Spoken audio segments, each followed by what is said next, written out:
The F7 was the fourth model in GM EMD's successful line of F-unit locomotives produced between February 1949 and December 1953, and was by far the best-selling cab unit of all time. Succeeding the F3 model in GM EMD's F-unit sequence, it was then in turn replaced by the F9s. The primary difference between the F7s and F3s was internal electrical equipment, along with some external features. Despite having the same 65 mph gearing, the F7 outperformed with a tractive effort of 40,000 pounds compared to the 32,500 pounds of the F3. Many F7s remained in service for decades to come. Despite the locomotives being economical to operate and maintain, they are not very popular with yard crews who had to operate them in switching services. Several of the problems they found range from difficulty to mount and dismount the engine, as well as it being damn near impossible for the driver to be able to see hand signals from the ground crew without having to lean his entire body out of the window.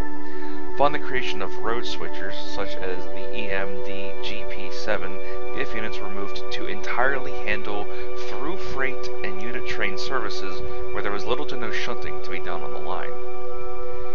There is no easy way to differentiate between the late F3 design and the early F7. Most of the major differences were changes to the internal electrical systems, though no F7 ever had chicken wire grills.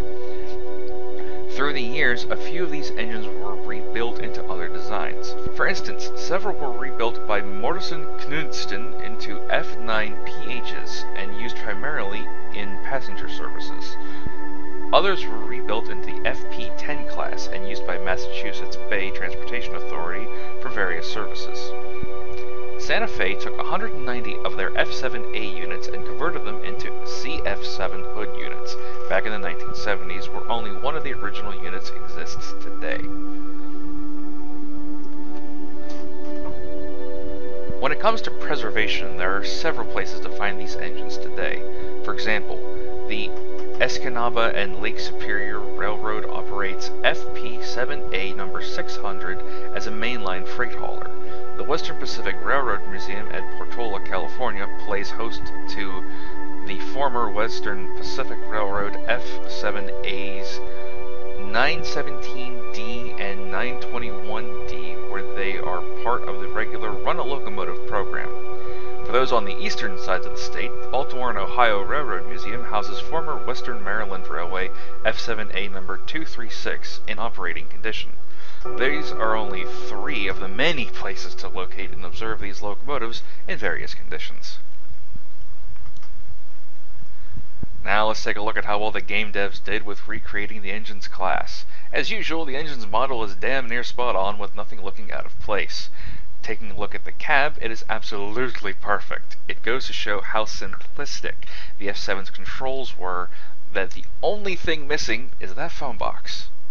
When it comes to the horn, we find a nice powerful sound that has rung through the towns of the country since the locomotive's birth. Just what I would expect from a diesel. Last but not least, we come down to speed. From the research, I have found the different railways geared their locomotives for different speeds. When it comes to the F7 as a whole, they are usually maxed out at around 70 to 90 miles per hour.